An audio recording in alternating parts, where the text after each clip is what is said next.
হৃদ মায়ার উপর বিরক্ত নিয়ে গম্ভীর মুখে বসে আছে। আর মায়া তখনও হৃদের শার্টের কোনা দু হাতে আঁকড়ে ধরে হৃদের দিকে ঘুরে বসে আছে ঘাপটি মেরে।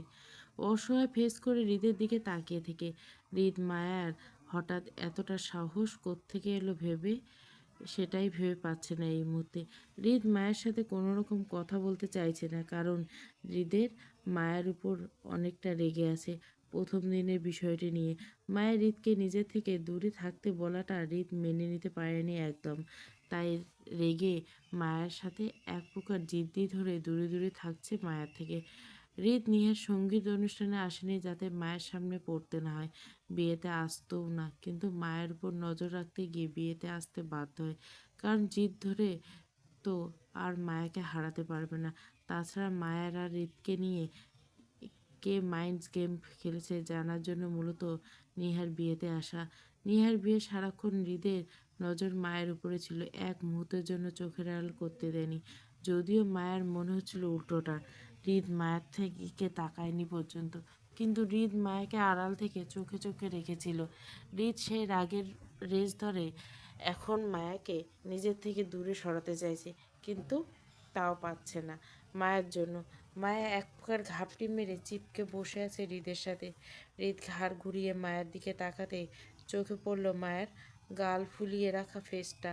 হৃদকে দিকে এক পলক তাকিয়ে থেকে আবার সামনের দিকে তাকায়। এই মুহূর্তে মায়ের সাথে কথা বলাটা বেকার, কারণ হৃদ মায়াকে আগে নিজের কাছে রাখতো ভয় দেখে, কিন্তু হঠাৎ করে মায়া এত সাহসী হওয়ার ভয় পাচ্ছে না হৃদকে। যথারীতি গাড়িটা এসে থামে খান বাড়ির সামনে। হৃদ কাউকে কিছু না বলে গট গট করে গাড়ি থেকে নেমে হন হন করে বাড়ির ভিতরে চলে যায়। মায়াও সাথে সাথে গাড়ি থেকে নেমে নিজের দু হাতে লেহেঙ্গা উঁচু করে করে ধরে দৌড়তে দৌড়তে হৃদের পিছন পিছন যেতে লাগলো।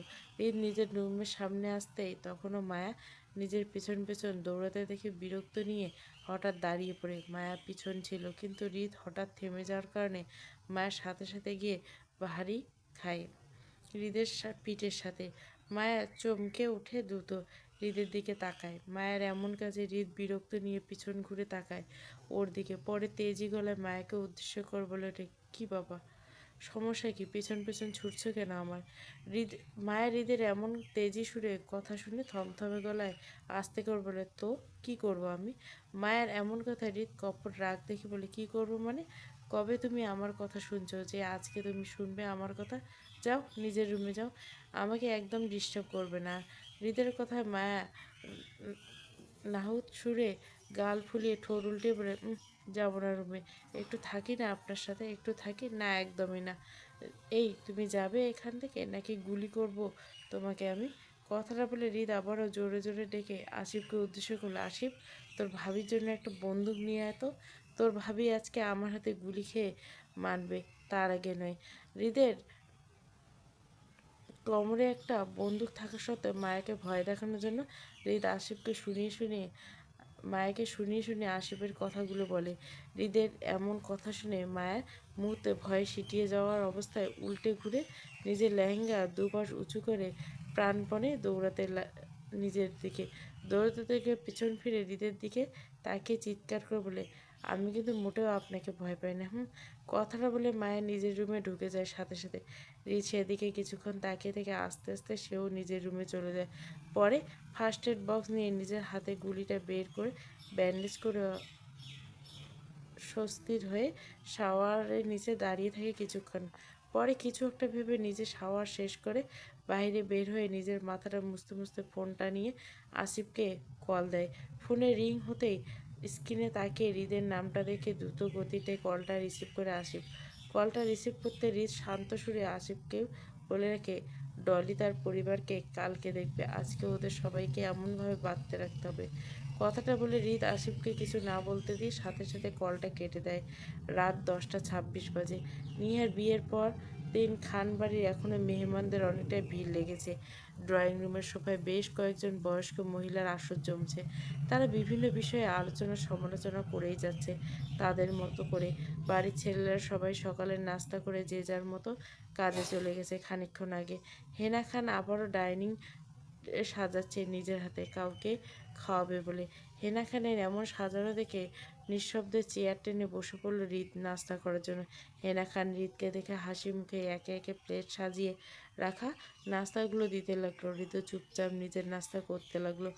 ড্রয়িং রুমে এমন মনোরম পরিবেশের মাঝে মায়া ঘুমে ঢুলতে দুলতে সিঁড়ি বেয়ে উপরের থেকে নিচে নেমে আসে। হাই তুলতে তুলতে সোজা গিয়ে ড্রয়িং রুমের সোফায় বসে পড়ে বয়স্ক মহিলার পাশে। কিছুক্ষণ ঘুমে ঝিম মেরে বসে থাকলো। পাশের মহিলাদের কথা শুনে চমকিত হয় মায়া। পাশের মহিলার কথা ভালো করে শোনার জন্য বেশ মনোযোগ সহকারে আগ্রহ নিয়ে ঘুরে বসে তাদের দিকে। তখনই তাদের কথা মায়ের কানে এলো। তারা একে অপরকে করছে, এই মেয়েটা এখন 3 মাসে অন্তঃসত্ত্বা, বাচ্চা হবে, বুঝলে না পা?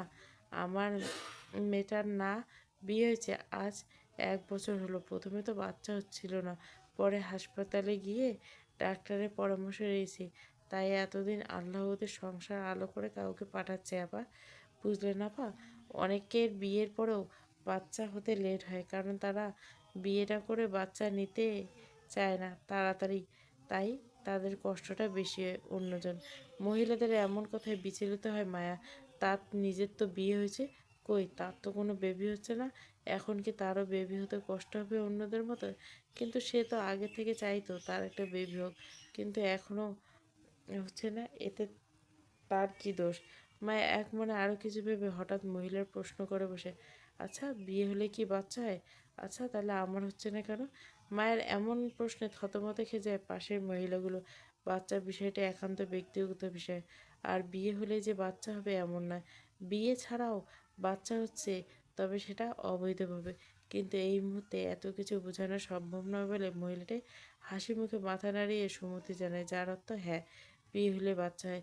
মহিলাটির এমন কথায় মাথা নাড়িয়ে দেখে মায়া আবারও কৌতূহল নিয়ে প্রশ্ন করে, আচ্ছা আমার হচ্ছে না কেন? আমি বাচ্চা কোথা থেকে নিব? আচ্ছা আমার কি এখন হসপিটালে যেতে হবে ডাক্তারের কাছে? মায়ের এমন কথায় দ্রুত পাশের মহিলাটা বলে ওঠেন, কোথাও থেকে নিতে হবে না, তোমার স্বামী দিবে তোমাকে বাচ্চা। তার জন্য তোমাদের একান্ত কিছু পার্সোনাল কাজ করতে হবে, আর তারপর যদি কোনো সমস্যা থাকে তাহলে ডাক্তার দেখাতে পারবে। মহিলাটি কথা শেষ করার সাথে সাথে মায়ার কাউকে কিছু না বলতে দিয়ে উঠে গিয়ে দাঁড়িয়ে হনহন করে এগিয়ে গিয়ে চেয়ার টেনে হৃদের পাশে বসে পড়ে। হৃদ মায়াকে নিজের মতো বসতে দেখেও না দেখার ভান করে চুপচাপ নিজের মতো করে খেতে লাগলো, যেন এই মুহূর্তে হৃদের সামনে খাবার ছাড়া অন্য কিছু নেই। মায়ের হৃদের এমন মনোভাব দেখে সেও কিছু বলল না। হৃদকে দম মেরে কিছুক্ষণ হৃদের দিকে তাকিয়ে থেকে স্পষ্ট গলায় খানিকটা উচ্চস্বরে বলল, আমার একটা বাচ্চা চাই, আপনি আমাকে বাচ্চা দিচ্ছেন না কেন? মায়ের এমন কথায় ড্রয়িং রুমে সবাই থমথম খেয়ে গেল। সবাই গোল গোল চোখে তাকিয়েছে হৃদ আর মায়ের দিকে। হেনা খানও থমথমে চোখে তাকিয়ে রইল হৃদের দিকে। হৃদ মায়ের কথা শুনে মুহূর্তে বিষম খেয়ে যায়।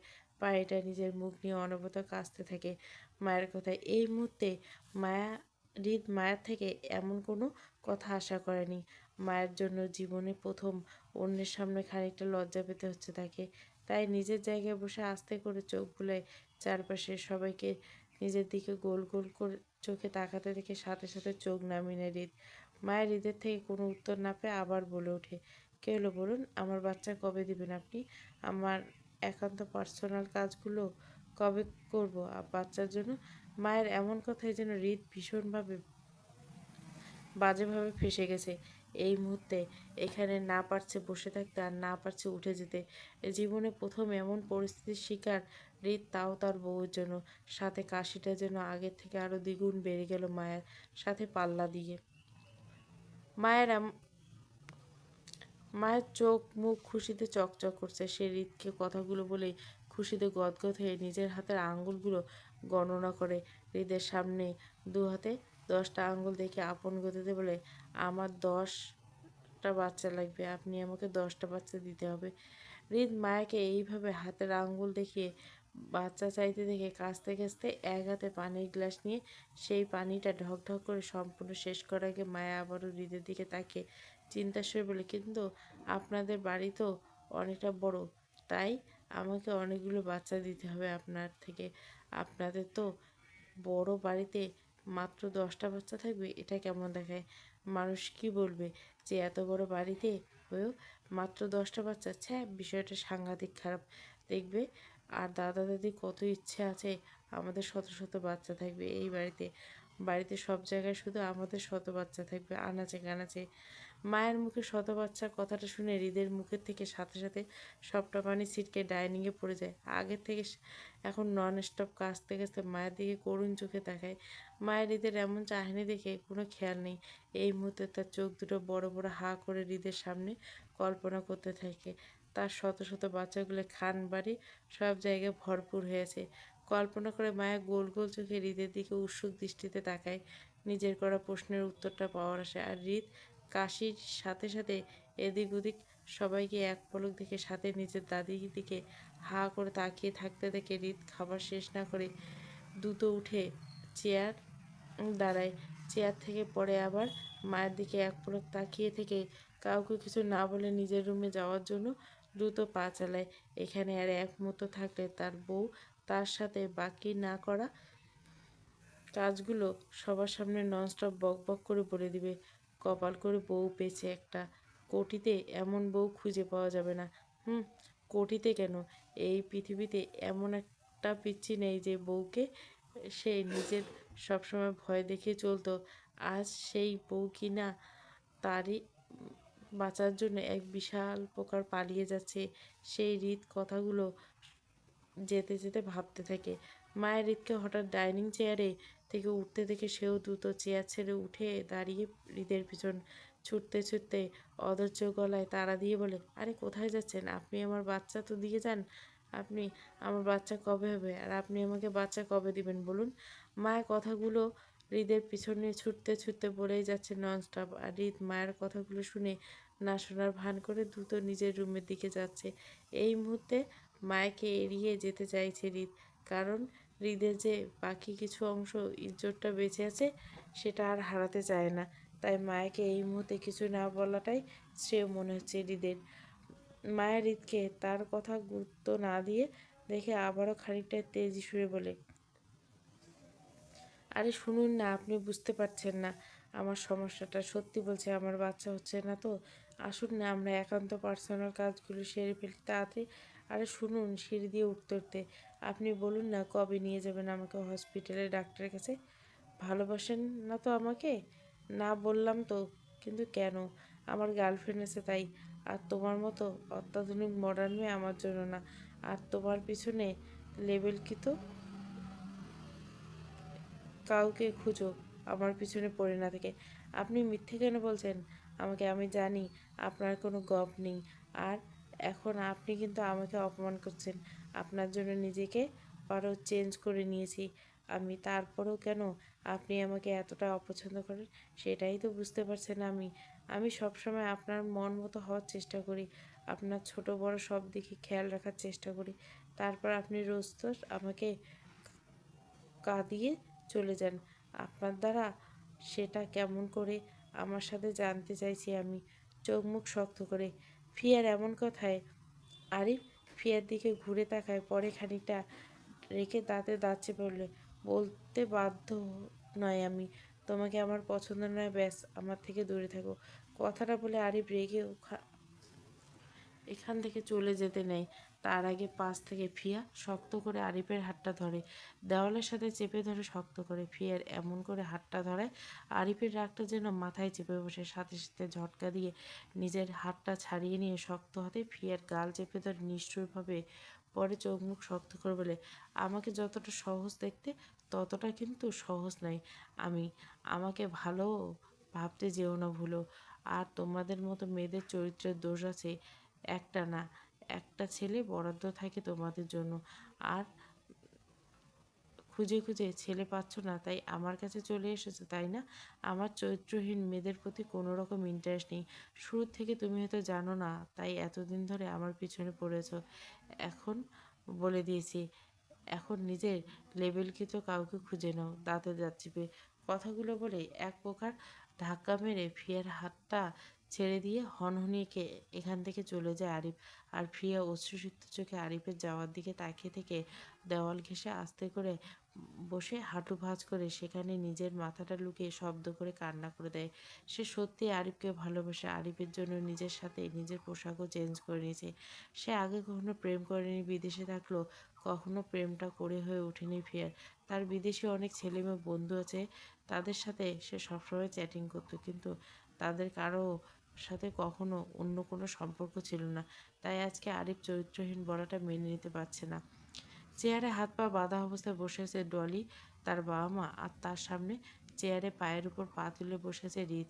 হৃদের পিছনে দাঁড়িয়ে আছে আসিফ সহ 10-12 জন বডিগার্ড, আর তার পাশে দাঁড়িয়ে আছে ডলির ভাড়া করা গুন্ডাগুলো। পরিবেশটা থমথমে হয়েছে, কারো মুখে কোনো কথা নেই, সবাই ভীতু চোখে হৃদের দিকে তাকিয়েছে। হৃদ গম্ভীর মুখে বসে আছে চেয়ারের উপর। হৃদ কপাল কুঁচকে ডলি ও তার বাবা মার দিকে এক পলক তাকিয়ে থেকে লাফ দিয়ে চেয়ারে থেকে উঠে তাদের সামনে টেবিলের উপর বসে পড়ে, দুপায়ে ঝুলিয়ে। পরে নিজের হাতের বন্দুকটা দিয়ে কপাল চুলকাতে চুলকাতে আসিফের দিকে তাকিয়ে থেকে কপাল কুঁচকে বলে, আসিফ, তোর ডলি ম্যামের জন্য কি খাতির দাড়ি করা যায় বলতো? ভালো কিছু বলবি, নয়তো একদম ইউনিক স্টাইলে। আসলে তোর ডলি ম্যামের নর্মাল কিছুই পছন্দ না, ও আবার খুব এক্সপেন্সিভ তো, তাই তোর ডলি ম্যামের বিষয়টা মাথায় রেখে কিছু বলবি। হৃদ কপাল কুঁচকে হৃদের এমন কথা শুনে আসিফ ডলির দিকে তাকিয়ে থেকে চোখ ঘুরিয়ে হৃদের দিকে তাকায়। পরে খানিকটা ইতস্তত বোধ করে থমথমে গলায় হৃদকে উদ্দেশ্য করে বলে, ভাই, কিন্তু ভাই, উনি তো মেয়ে মানুষ, সাথে আপনার মামা মামি আর মামাতো বোন হয়, তাহলে ওদেরকে কিভাবে কি করব আমরা? আসিফের কথায় হৃদ ঘাড় ঘুরিয়ে ভুরু কুচকে তাকায় আসিফের দিকে। পরে মেজাজ দেখে উচ্চস্বরে বলে এলে, তো আমি কি করব? ওরা আমার বিষয়টা মাথায় রাখেনি, কর ক্ষতি করতে এসেছে আমার, তাই এবার ভুক্তভোগী হোক। ওরা সবাই আমার সম্পর্কে সবটা জেনেও এসে আপাতত আমার কিছু করার নেই। এখন বেশি কথা না বলে বল কী করা যায় এদেরকে। হৃদের কথার পৃষ্ঠে আসিফ কোনো কথা বলবে তার আগে সামনে থেকে ডলির বাবা দ্রুত বলে ওঠে, হৃদ, তুমি এমনটা করতে পারিস না আমাদের সাথে। আমি তোর মার ভাই হই, সম্পর্কে তোর মামা হই, তাই তুই আমাদের সাথে খারাপ কিছু করতে পারিস না। ডলির বাবার কথা শুনে হৃদ ভুরু কুচকে এলো, ঘাড় ঘুরিয়ে সামনের দিকে তীক্ষ্ণ দৃষ্টিতে এক পলক দেখে টেবিলের উপর বলটা হাতে ঘোরাতে ঘোরাতে বলটির দিকে তাকাতে চাপা সুরে বলে ওঠে, ভাই, তাই ইমোশনাল ব্ল্যাকমেল নট ব্যাড। কথাটা বলে হৃদ খানিকটা থেমে সামনের দিকে তাকিয়ে রেখে বলে ওঠে, মায়া জিনিসটা দাদাদের ছাড়া অন্য কারো প্রতি কাজ করে না আমার। তবে যখন থেকে হৃদ আমার জীবনে অদ্ভুতভাবে আমার হৃদের মায়ে জড়িয়ে গেছি, গভীরভাবে না চাইতো, এখন বউ ছাড়া কোনো কিছুই ভালো লাগে না আমার। কোনো মেয়েকে নিজের সাথে জড়ানো কোনো প্ল্যানিং ছিল না আমার। তাই বিয়েটা আমি চাপের পরে করলেও ভালোবাসা আসে আমার গভীরভাবে বউয়ের জন্য। এখন মনে হচ্ছে বউ ছাড়া দুনিয়া ধ্বংস করে দেব আমি, তবুও বউ ছাড়তে পারবো না। বউয়ের সামান্য ব্যথায় নিঃশ্বাস আটকে আসে আমার। আর সেই বউকে মারতে চেয়েছিলেন আপনারা। ক্ষমা করা শব্দটা আমার ডিকশনারিতে কখনোই ছিল না, তাই সম্পর্কের দোহাই দিয়ে হয়তো আমার সাথে কিছু করলে বাঁচা যেত, ছেড়ে দিতাম, কিন্তু বউ মারতে চাওয়া বিষয়টা কোনো কারণে ছাড় দিব না আমি। তাই সব সম্পর্ক বাদ, আমার বউ নাই তো কেউ নেই।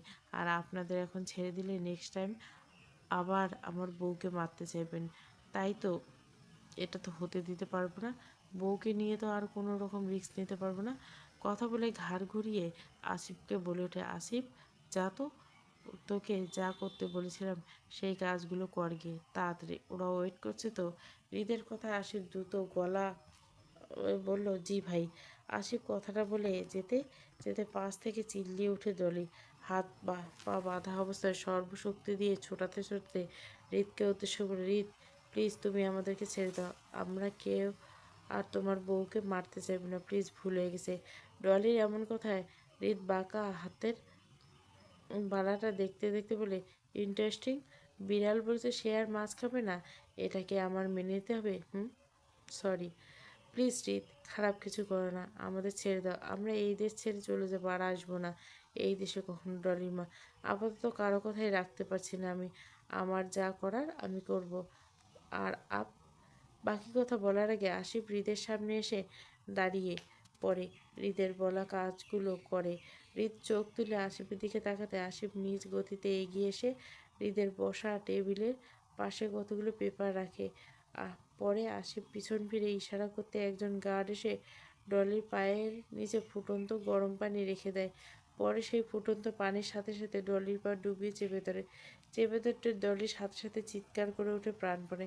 তারপর আবার নিজের হাত পা ছোটাছুটি করতে লাগে বাঁচার জন্য। ডলিকে এমন করতে দেখে পাশ থেকে কেঁদে ওঠে ডলির মা। উনি কিছু বলবে তার আগে নিচে বসে থাকা বডিগার্ড গল গল করে পুরো এক বোতল অ্যাসিড পাগলের মতো চিৎকার করতে থাকে ডলি। ডলির এমন গলা ফাটানো আর্তনাদ চিৎকারে কেঁপে ওঠে গোডাউন। রিস শান্ত দৃষ্টিতে তাকিয়ে থাকে ডলির দিকে, পরে ঘাড় ঘুরিয়ে আশিফের দিকে তাকাতে আশিফ আপারও সামনে ইশারা করতে দুজন মেয়ে এসে ডলির পাশে দাঁড়ায়। পরে মেয়েগুলোকে দেখে আশিফ বলে ওঠে, আপনার কাজ হলো ডলি ম্যাডামের বডি ক্রিমের মতো মিক্সড করে এই ম্যাডামের পুরো শরীর লাগিয়ে দিতে হবে। আসলে এই ম্যাডাম রূপের খুব জ্বালা তো, তাই আর এই রূপ নিয়ে এই অংশ ছেলের জীবনও নষ্ট করে ফেলছে। তাই ভবিষ্যতে যাতে আর কারোর সাথে এমনটা করতে না পারে সেই জন্য এই ব্যবস্থা করুন। আসিফের এমন কথায় ডলি আবার বলে নো নো বলে চিৎকার করে থাকে, কিন্তু ডলির এমন চিৎকারে অপেক্ষা করে না রিত। সেদিকে তাকিয়ে থেকে আসিফকে ইশারা করে কিছু পেপার রাখায় ডলির বাবার সামনে। ডলির বাবা মেয়ের দিকে এক চোখ সরিয়ে সামনে রাখা পেপারগুলোর দিকে তাকায়, খানিকটা ভয় নিয়ে কাঁপা কাঁপা হাত গলায় বলে, এগুলো কিসের পেপার? Good question. এটা আপনাদের মুক্তিপণ্য বলতে পারেন। সাইন করে দেশ ছেড়ে চলে যাবেন। কীভাবে যাবেন সবটা আমি দেখব, আর পেপারে কী আছে সেটা আমি পরে বলবো। এখন পড়া যাবে। যদি পড়তে চান তাহলে এখান থেকে বেঁচে ফেরা কারও হবে না। সাথে এখন যে অফারটা দিয়েছি সেটা বাতিল বলে ঘোষণা করবে। তাই কোনোরকম ভনিতা ছাড়া জাস্ট সাইন ইট।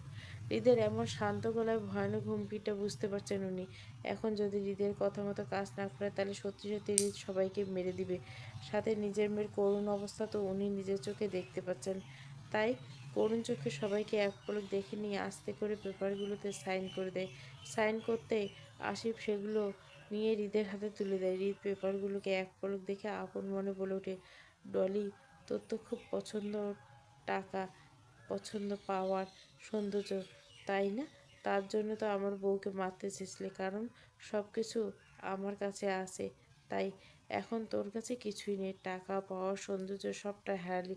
তোর সৌন্দর্য আমি পুড়িয়ে নষ্ট করে দিয়েছি, সাথে তোর টাকা আর পাওয়ার তোর বাবার থেকে। এখন এই পেপারগুলো সাইন করে অনাথ আশ্রমে দিয়ে দিয়েছি, তোর জন্য কিছু রাখিনি। এবার তোর কি হবে রে? তোর বাবা খুব দয়ালু বুঝলে। তোর বাবার মাধ্যমে জীবনে প্রথম আমি কোনো ভালো কাজ করছি অনাথ আশ্রমে দান করে, নয়তো এমন ভালো কাজগুলো কখনোই আমার সাথে যায় না। এই সবগুলো দাদা দাদি করে থাকতো। তুই জানিস আমি কেমন খুব বাজে। আচ্ছা, আমার এমন উন্নতি থেকে হৃদের মাধ্যমে এসেছে। সারাদিন ব্যস্ত ও ক্লান্তময় হয়ে রাত 10টা নাগাদ বাড়ি ফিরছে হৃদ। ক্লান্তিতে তিক্ত হয়ে ড্রয়িং রুমে শূন্য চোখে শান্ত দৃষ্টিতে চারপাশে চোখ বুলে আশেপাশে জল শূন্য হয়ে কাউকে দেখতে না পেয়ে কপাল কুঁচকে এলো হৃদের। এই অসময়ে বাড়ির সবাই যাবে কোথায়? কথাটা ভাবতে ভাবতে কাউকে জিজ্ঞাসা করবে ভেবে থেমে যায় হৃদ। সারাদিনের ব্যস্ততা, শরীরটায় ক্লান্তিতে রিরি করছে খুব তাই এই মুহূর্তে একটা লম্বা শাওয়ার নেওয়ার দরকার। তারপরে না হয় আশিককে কল করে জিজ্ঞাসা করবে বাড়ির সবাই কোথায়। কথাটা ভেবে ধূপধাপ পা ফেলে উপরে নিজের রুমে চলে যায় লম্বা সময় শাওয়ার নিতে। নিজের রুমে বসে ল্যাপটপে মুখ গুজে 1 ঘন্টা যাবৎ কাজ করে চলছে হৃদ। তার আরও খানিকটা সময় ধরে কাজ করার পর ঘড়ির দিকে তাকিয়ে দেখে চোখে পড়ল 12টা নাগাদ সময়। এতটা সময় যেতে ঘাড় ঘুরিয়ে নিজের রুমের দরজার দিকে তীক্ষ্ণ দৃষ্টিতে তাকায়। অথচ সময় হয়ে গেল, অথচ কেউ তাকে ডাকলো না খাবারের জন্য। কথাটা ভেবে উঠে দাঁড়ায় হৃদ। খানিকটা চিন্তিত হয়ে এগিয়ে যায় নিচের ড্রয়িং রুমের দিকে। সিঁড়ি বেয়ে নিচে নামার সময় কাউকে কোথাও দেখতে না পেয়ে কপাল কুঁচকে এলো আবারও। খানিকটা চিন্তিত ভঙ্গিতে দেখ আশিককে। পরপর দুবার কল করার পর আশিক কলটা রিসিভ করতে না দেখে একরাশ টেনশন ভর করে হৃদের মাথায়। সেই টেনশনের রেশ ধরে রেগে মেগে আবারও কল দেয় আশিককে। পরপর 3বার কল করার পর কলটা রিসিভ হয় আশিফের ওই দিক থেকে। আশিফ কলটা রিসিভ করে আস্তে করে হ্যালো বলার সাথে সাথে হৃদ খানিকটা রাগ দেখে উচ্চস্বর বলে, হারামির বাচ্চা তুই কই? মরছিস নাকি কোথাও? একটা ফোন ধরতে তোর এত টাইম লাগে? হৃদের হুট করে রেগে যাওয়ার কথাটা আশিক খানিকটা ভয়ে সিটিয়ে যায় অবস্থায় কাচুমুচু করতে করতে আস্তে করে হৃদকে উঠে ফেলল, সরি বাস, বড় স্যার আরব খানের সাথে ছিলাম এতক্ষণ, তাই আপনার কলটা রিসিভ করতে পারিনি। আশিকের এমন উত্তরে সন্তুষ্ট হয়নি হৃদ। তার আগেই মতোই রাগী ভাবটা নিয়ে মধ্যে বজায় রেখে টেনশনে বলে, হারামির বাচ্চা বউ কই আমার সেটা বল। হৃদের এমন ধমকে আশিক খানিকটা ইতস্তত বোধ করে আস্তে করে বলে, বস, ম্যাডাম তো আপনার পরিবারের সাথেই আছে এখন। আজকে নেহা ম্যাডামের রিসেপশন পার্টি, তাই সবাই এখানে এসেছেন। আপনাকে এখানে আসার জন্য দাদাদের অনেকবার কল করেছে, কিন্তু আপনাকে কেউ ফোনে পায়নি। আশিকের কথায় শান্ত হয় হৃদ। আজকে সকালে ডলি আর তার পরিবারের সাথে ঠিকঠাক জায়গায় পৌঁছে দেওয়ার সময় বাকি সারাটা দিন খুব ব্যস্ততায় কাটে হৃদের। আর সেই ব্যস্ততার কারণে ফোনটা যে কখন বন্ধ হয়ে যায় বলতে পারেনি। আজকে সে নেহার রিসেপশন পার্টি ছিল সেটা ভুলে বসেছে। এই জন্য মূলত কাউকে বাসায় না দেখে সে অনেকটা চিন্তিত হয়ে পড়েছিল। স্বস্তির নিঃশ্বাস ফেলে নিজেকে শান্ত করে গম্ভীর কণ্ঠে হৃদ আশিককে বলল, সবাই কখন আসবে আর কত সময় লাগবে? হৃদের গম্ভীর কণ্ঠ শুনে আশিক ঝটপট করে দ্রুত উত্তরে বলে ওঠে, এই তো আর আধ ঘন্টা লাগবে বস, অলমোস্ট আমরা এসে পড়েছি। আচ্ছা আয়। আর শোন, তোর ম্যাডাম এখন কি করছে? সারাদিন কোনো রকম পাগলামি বা ঝামেলা করে নাই তো কারোর সাথে?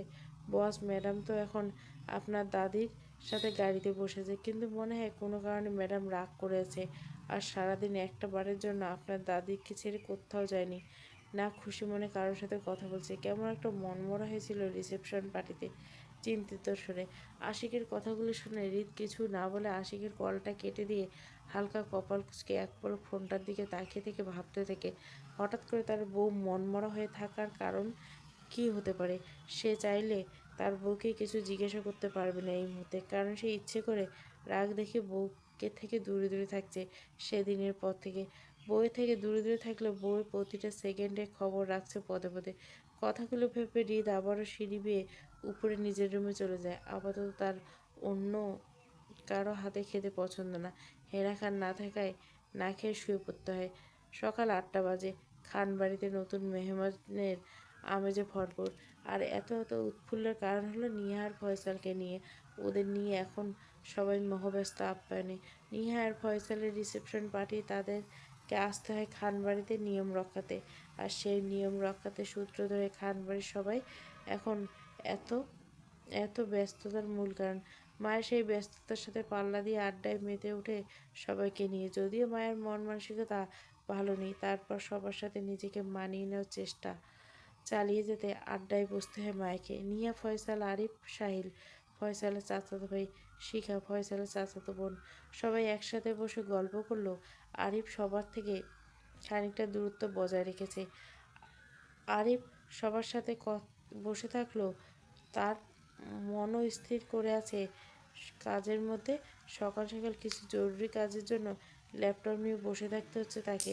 এখানে বসে থাকার কোনো ইচ্ছেই ছিল না তার, কিন্তু হেনা খানের জোরে বাধ্য হয়ে থাকতে হচ্ছে তাকে। যদিও মাঝে মাঝে চোখ তুলে সবাইকে এক পলক দেখে আবার কাজে মনস্থির করছে। ফিয়া ঘুম ঘুম চোখে ঢুলতে ঢুলতে সিঁড়ি বেয়ে নিচে নেমে সবার সাথে আড্ডায় বসে পড়লো। ঘুমের রেশটা কাটাতে না পারায় হালকা হালকা ঝিমোচ্ছে। সকাল সকাল হেনা খান সবাইকে ডেকে তুলে দিয়েছে, তাই ঘুমটা সম্পূর্ণ না হওয়াতে এখন তাকে সবার সামনে বসে বসে ঝিমাতে হচ্ছে। ফিয়া ঘুম ঘুম চোখে ঢুলতে ঢুলতে সিঁড়ি বেয়ে নিচে নামার সময় আরিফ বেখেয়ালিভাবে সিঁড়ির দিকে হঠাৎ তার চোখ যায়। ফিয়াকে নিচে নামতে দেখে এক দৃষ্টিতে তাকিয়ে থেকে ফিয়ার ঘুম জড়ানো চোখে কিছুক্ষণ তাকিয়ে থাকার পর আস্তে করে নিজের চোখ সরিয়ে আবার ল্যাপটপে তাকায়। ফিয়া গিয়ে বেখেয়ালিভাবে সাহিলের পাশে বসে পড়তে চোখ তুলে তাকায় সাহিল ফিয়ার দিকে। কিছুক্ষণ তাকিয়ে থাকার পর সবার সামনে সাহিল ফিয়াকে উদ্দেশ্য করে, গুড মর্নিং। সাহিলের এমন কথায় ফিয়া হালকা হেসে তাকিয়ে থেকে মিষ্টি করে বলে, গুড মর্নিং। কিরে, ঘুমের রেস্টটা এখনও কাটেনি? তেমন কিছু না, ওই আর একটু সকালে সকাল উঠতে হয়েছে তো তাই মিষ্টি এসে, তাই বুঝি। তবে আপনি চাইলে আমি আপনার এই ঘুমের রেস্টটা কাটাতে পারি। তার জন্য আপনাকে কষ্ট করে আমার সাথে বাগানে যেতে হবে হাঁটার জন্য। কি যাবেন? সাহিলের এমন কথায় কপাল কুঁচকে যায় ফের। পরে সন্দেহ দৃষ্টিতে তাকিয়ে থেকে বলে ওঠে, আচ্ছা তাই, আপনি কি আমার ঘুমটা কাটাতে চাইছেন নাকি নিজের বোরিং ফিল করা থেকে বাঁচাতে চাইছেন? নাম দিচ্ছেন আমার আর কাজ হচ্ছে আপনার। ফিয়ার এমন কথা সাহেল খুব মিষ্টি এসে লাজুক ভঙ্গিতে বলে ওঠে, ওই আর কি। আমার আমারই তো বুঝতে পারছেন না কেন? আপনি আমাকে কোম্পানি দেবেন আর আমি আপনাকে এন্টারটেন করব, সিম্পল। সাহেলের কথায় হেসে ওঠে ফিয়া। সুমিতে জানিয়ে উঠে দাঁড়ায়। ফিয়ার সাথে সাথে সাহেলও উঠে দাঁড়ায় দুজনে একসাথে বাগানে যাওয়ার জন্য। ফিয়া সাহেলকে নিয়ে বেরিয়ে যাওয়ার সময় চোখ পড়ে ড্রয়িং রুমের এক কোনায় আরিফ ল্যাপটপ নিয়ে বসে আছে। আরিফ যদিও কাজে বসেছিল, কিন্তু সাহিল আর ফিয়ের কথা তীক্ষ্ণ দৃষ্টিতে তাকিয়ে থাকে তাদের দুজনকে দেখে কাজ শেখে। আরিফ মোটেও ভালো লাগছে না ফিয়ার আর সাহিলের সক্রিয়তাটা। এত আদরের সুরে কথাটা বলা। ফিয়া আরিফের দিকে এক পলক তাকিয়ে থেকে নিজেকে শান্ত রেখে হাসি মুখে বেরিয়ে পড়ে সাহিলের সাথে। নিজেকে আরিফের কাছে আর ছোট করবে না, এমনটা মনে মনে স্থির করে রেখেছে। আর কখনো আরিফের রাস্তায় কাটা হয়ে থাকতে চায় না। আরিফ যা ভালো লাগে সে তাই করুক। কখনো আর আরিফকে নিজের সাথে জড়াতে চাইবে না। অফিসের জন্য রেডি হয়ে ধূপধাপ পা ফেলে নিচে নেমে আসে হৃদ। ধূপধাপ পা কানে আসতে আস্তে করে মাথা তুলে তাকায় সিঁড়ির দিকে। চোখের সামনে হৃদকে দেখে কোনোরকম প্রতিক্রিয়া না করে আবারও আস্তে করে নিজের মাথাটা নিচু করে ঘাপটি মেরে বসে থাকে সোফায় মায়া। হৃদ সিঁড়ি বেয়ে নিচে নামতে নামতে মায়াকে এমন করতে দেখে তীক্ষ্ণ দৃষ্টিতে তাকাতে ডাইনিংয়ে গিয়ে বসে পড়ে নাস্তা করার জন্য। হৃদকে ডাইনিংয়ে বসতে দেখে হেনা খান হাসি মুখে নাস্তা দিয়ে নিজের কাছে চলে যায়। হৃদ নিজে এর নাস্তা হালকায় চামচ নাড়াতে থাকে, মায়াকে তীক্ষ্ণ দৃষ্টিতে দেখতে থাকে। মায়ের মন খারাপ ভাবটা ফেস বজায় রেখে আর চোখে হৃদের দিকে তাকাতে চোখাচোখি হয়ে যায় দুজনে। মায়ের সাথে সাথে নিজের চোখ নামিয়ে নিয়ে হৃদ তখনও তাকিয়েছিল তীক্ষ্ণ দৃষ্টিতে মায়ের দিকে। হৃদ নিজের চামচটা নাড়িয়ে টং টং শব্দ করছে, তার কারণ মায়াকে সে নিজের পাশে বসে থাকতে দেখতে চাইছে, কিন্তু মুখে কিছু বলছে না আর না কোনো রকম ইশারা করছে মায়াকে। শুধু তাকিয়েছে মায়ের দিকে। মায়া হৃদের এমন দৃষ্টি অপেক্ষা করে নিজের মতো করে কিছুটা সময় ঘাপটি মেরে বসেছিল সোফার মধ্যে, কিন্তু পরে আর নিজেকে ধরে রাখতে পারল না। সে ধীর পায়ে এগিয়ে যায় হৃদের পাশের চেয়ারটা হালকা হাতে টেনে পড়ে নত মস্তিষ্কে। হৃদ মায়ের মন খারাপের কারণটা বুঝতে না পারে কিছুটা সময় তাকিয়ে থেকে আস্তে করে নিজের নাস্তা খাওয়া মনোযোগও হলো মায়ের দিকে তাকিয়ে থেকে। হৃদের প্রতিটি চামচ নাস্তা তুলেছে মায়ের দিকে তাকিয়ে থেকে। মায়ের হঠাৎ চুপ করে যাওয়াটা হৃদের চোখে পড়ছে ভীষণ। হঠাৎ করে কী হলো এমন? তার বউটা এমন চুপচাপ হয়ে গেল, সেটাই বুঝতে পারছে না। কনফারেন্স রুমে গম্ভীর মুখে বসে আছে হৃদ। চারপাশে তার ইন্টারন্যাশনাল ক্লায়েন্ট। মূলত তাদের সাথে জরুরি ভিত্তিতে আজ আর্জেন্ট মিটিং করেছে হৃদ। এই মুহূর্তে এখানে শারীরিকভাবে বসে থাকলেও নিজের মানসিকভাবে অনেকটাই আহত। সে রাগে সারা শরীর রিরি করছে, চোখ মুখ শক্ত লাল বর্ণ ধারণ করছে। মুহূর্তে শরীরটা যেন বারবার কেঁপে কেঁপে উঠছে। রাগে ইচ্ছে করছে সব কিছু গুড়িয়ে ধ্বংস করে দিতে। যেখানে মনটা জ্বলে পুড়ে ছাড় হয়েছে, সেখানে দেহটার উপস্থিতি থেকে কি হবে? মনটা বউয়ের জন্য চটপট করছে, সেখানে কি আর কাজে মন বসানো যায়? তাই হৃদ রাগে ইচ্ছে করে নিজের সাথে করে ভাসিয়ে দিতে, কিন্তু নিজের বউকে পিষে ফেলতে একান্তভাবে নিজের সাথে। কেন বউ তার কষ্টগুলো বুঝতে পারছে না? কেন হৃদের কাছে ধরা দিতে পারছে না একান্তভাবে? হৃদ না হয় রাগ করে বউকে থেকে দূরে থাকছে, তাই বলে তার বউ তার থেকে দূরে দূরে থাকবে? কেন তার হৃদ তার রাগ ভাঙাতে পারে না? কেন হৃদকে কাছে টেনে নিতে পারছে না? কিসের এত দ্বিধা তার বউয়ের? আজ কিছুদিন যাবৎ ঠিক করছে বউয়ের ফেসটাই দেখতে পাচ্ছে না হৃদ। তার বউ তার কাছে আসতে চাইছে না অজানা কারণে। কেন তার হৃদ এমনটা করছে? কিছুই জানে না হৃদ। তার রেশ ধরে সব কিছু ধ্বংস করে দিতে ইচ্ছে করছে এই মুহূর্তে। হৃদ লাল চোখে সবাইকে এক পলক দেখে নিয়ে হঠাৎ করে কাউকে কিছু বলতে না দিয়ে উঠে দাঁড়ায়। হৃদকে হঠাৎ উঠে দাঁড়াতে দেখে সবাই শান্ত দৃষ্টিতে ওর দিকে তাকায়। কী হয়েছে জানতে চাওয়ার জন্য হৃদের দিকে ভালো করে চোখ তাকাতে মুহূর্তে সবার চোখে পড়ল হৃদের লাল লাল চোখ জোড়া, যা দেখে সবাই চমকে উঠে চুপ করে যায়। আশিফ দ্রুত এগিয়ে এসে হৃদকে কিছু জিজ্ঞাসা করতে যাবে, তার আগে কেউ একজন পাগল পাগল হয়ে কনফারেন্স রুমে দরজা দিয়ে প্রবেশ করে। আকস্মিক ঘটনায় সবাই চমকে উঠে দরজার দিকে তাকাতায়। কেউ দরজায় দাঁড়িয়ে থাকা মানুষটিকে চিনতে না পারলেও হৃদ মানুষটিকে দেখে খানিকটা চমকে উঠে আস্তে করে অস্ফুট স্বরে বলে ওঠে, হৃদ। মায়া পাগল পাগল হয়ে কনফারেন্স রুমে ঢুকে অস্থির চোখে চারপাশে চোখ বুলিয়ে হৃদকে খুঁজে চলছে। চোখের সামনে হৃদকে দাঁড়িয়ে থাকতে দেখে কিছুই বুঝে উঠতে না পেরে হিতাহিত জ্ঞান হারায়। হৃদের দিকে প্রাণপণে দৌড়ে দিবে তার আগে পিছন থেকে সিকিউরিটি গার্ড মায়ের একটা হাত আঁকড়ে ধরে হৃদের কাছে যেতে পারে না। মায়া সিকিউরিটি গার্ডের হাত থেকে দ্রুত নিজের হাতটা ছাড়িয়ে নিতে চায়, হৃদের কাছে যেতে চায়। হৃদ সবটা দেখে রেগে জোরে হাঁক ছেড়ে চিৎকার করে সিকিউরিটি গার্ডকে উদ্দেশ্য করে বলে, আহ, ওর হাতটা ছাড় হারামির বাচ্চা, জানে বাঁচতে চাইলে। হৃদের এমন চিৎকার করে হাঁপ ছেড়ে কথায় উপস্থিত সবাই কেঁপে ওঠে ভয়ানকভাবে। থমথমে পরিবেশ, সবাই চুপ করে যায়। সিকিউরিটি গার্ড ভয়ে সিটিয়ে যায়। মুহূর্তে কী করছে কিছুই বুঝতে না পেরে আস্তে করে মায়ের হাতটা ছেড়ে দেয় ভয়ে ভয়ে। হাত ছাড়া পেতে সাথে সাথে মায়ের হৃদয়ের জ্ঞান হারিয়ে পাগল পাগল প্রাণপূর্ণ দৌড়ে মুহূর্তে হৃদের উপর ঝাঁপিয়ে পড়ে। হৃদের গলায় দু হাত শক্ত করে জড়িয়ে ধরে ঝুলে থেকে সাথে সাথে 2 ফুট উচ্চতায় রেখে হৃদের গলায় নিজের মুখ লুকায় অবুঝের মতো। মায়ের হঠাৎ এমন ঝাঁপিয়ে পড়ার কারণে হৃদ দাঁড়িয়ে থাকা থেকে 2 কদম পিছিয়ে যায় সাথে সাথে, কিন্তু তারপর আস্তে করে এক হাত দিয়ে মায়ের কোমরটা শক্ত করে চেপে ধরে নিজের সাথে, আর অন্য হাতটা নিজের। হৃদের অস্থির মনের মধ্যে যেন মুহূর্তে শান্তি। বাতাসে ভয়তে থাকছে পিছোচ্ছে, আর মায়েরকে নিজের এতটাই কাছে পেয়ে হৃদ মায়াকে জড়িয়ে ধরা অবস্থায় সমস্ত আস্তে করে চারপাশে তাকায়। নিজেকে দেখে অবাক দৃষ্টিতে তাকাতে দেখে হালকা চোখের ইশারায় করে আসিফকে। হৃদের ইশারায় আসিফ দ্রুত কনফারেন্স রুম খালি করে দেয় ওদের জন্য। কনফারেন্স রুম খালি করার পর হৃদ পেছনে টেবিলের সাথে ভর দিয়ে নিজের আদুরে এক হাত বুলিয়ে দিতে মিষ্টি স্বরে আস্তে করে মায়াকে উদ্দেশ্য করে বলে, কী হয়েছে হৃদ, এমন করছো কেন? হৃদের এমন কথায় মায়ের কোনো ভাবান্তর হল না, উল্টো আগের ন্যায় হৃদকে জড়িয়ে ধরে আছে ঘাপটি মেরে। হৃদের মায়া কোনো রকম হেলদোল না দেখে মায়াকে নিয়ে হালকা নাড়তে বিরক্ত সুরে হৃদকে উদ্দেশ্য করে মায়া বলে ওঠে, ভালো লাগছে না আমার, নড়বেন না আপনি, এইভাবে থাকুন। মায়ের এমন কথায় খানিকটা অবাক হয় হৃদ। পরে মায়ের বিরক্তি কারণটা বুঝতে পেরে হৃদ থেমে যায় মুহূর্তে। কিন্তু মায়া হঠাৎ করে কেন এমন করছে সেটা বুঝতে না পেরে আস্তে করে বলে, কী হয়েছে বউ? মায়াকে পরপর প্রশ্ন করার পরও কোনো রকম উত্তর না পেয়ে হৃদ একটা অস্থির নিঃশ্বাস ফেলে মায়াকে ওই অবস্থায় হৃদ চেয়ারে বসে মায়াকে নিজের কোলের উপর বসে এক হাত মাথায়, মায়া তখনও 2 হাতে হৃদের গলা জড়িয়ে ধরে অবুঝের মতো হৃদের বুকের মধ্যে নিজের মুখ লুকিয়ে থাকে, চোখ বন্ধ করে দেয়। হৃদ মায়াকে শক্ত করে জড়িয়ে ধরে বসে থাকা চেয়ারটার মধ্যে নিজের গা এলে দিয়ে চোখ বন্ধ করে কিছুক্ষণ মতো হয়ে বসে থাকে মায়াকে নিয়ে।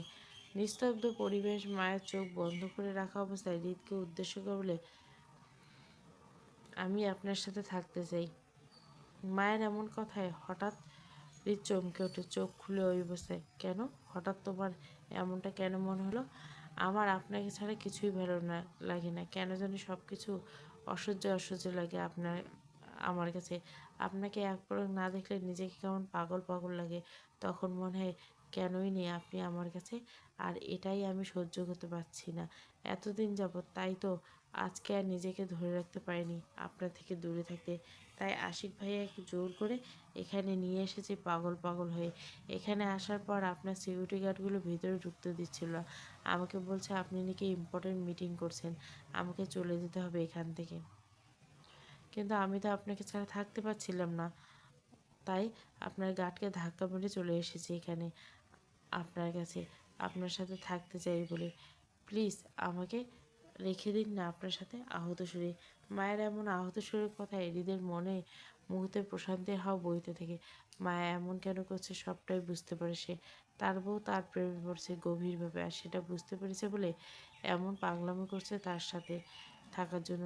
হৃদের এক মনে কথাগুলো ভেবে হালকা হেসে দুষ্টুমি করে মায়াকে উদ্দেশ্য করে বলে, ম্যাডাম বুঝিয়েছেন, কিন্তু আমি আপনাকে যে কোনো সময় মেরে দিতে পারি যে কোনোভাবে, তারপর কি আপনি আমার সাথে থাকতে চাইবেন? আপনি মারতে পারলেও আমিও মরতে পারবো আপনার হাতে শতবার, তবুও আপনাতে থাকতে চাই। আমাকে বসবাস করতে দিন আপনিতে, নয়তো আমি মরে যাব ক্ষণক্ষণে। গলা শক্ত। মরে যাওয়ার কথাটা রিত স্বাভাবিকভাবে নিতে পারে না। এক হাতে মায়ের চুলের মুঠি ধরে টেনে নিজের মুখ বরাবর করে রাগে কটমট করে চাপা শুরু বলে, মরতে চাইলে তুই আমাদের মর। আর এবার থেকে মরার ধাপটা বেশ খুবই ভয়ানক। তাহলে তাই হোক, মেরে দিন আমাকে। আমি সব ভয়ে ভাবে মরতে প্রস্তুত আপনার হাতে। মায়ের এমন শক্ত গলা কথা শুনে রিত মায়াকে সাথে সাথে উল্টিয়ে সামনে থাকা